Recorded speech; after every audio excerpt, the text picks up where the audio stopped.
कसैले तिमीलाई चोट दिएको छ भने त्यसको अर्थ तिमी कमजोर होइन, त्यसको अर्थ त तिमी झनै धेरै दृढ छौ, बलियो छौ भन्ने हुन्छ।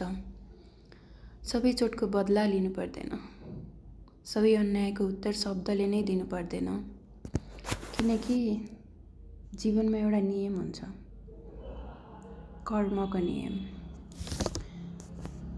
जो आज तिमीलाई दुःख दिइरहेका छन् उसलाई वर्तमानमा त लाग्दो म त बलवान छु, तर उसलाई आफैलाई थाहा नहुन सक्छ ऊ आफ्नै भविष्यको बिउ रोपिरहेको छ।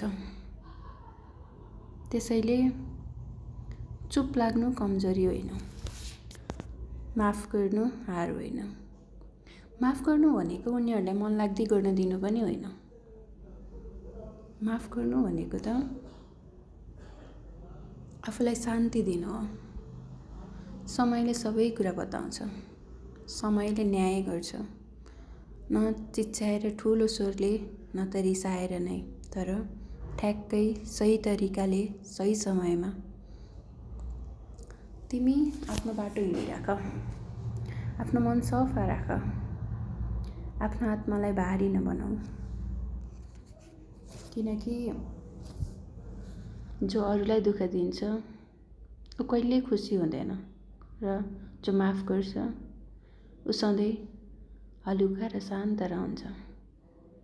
शान्ति रोज, माफी रोज, समयलाई आफ्नो काम गर्न देऊ। सही समय सबैको आउँछ अनि समयले आफ्नो कर्म अनुसारको फल दिन्छ।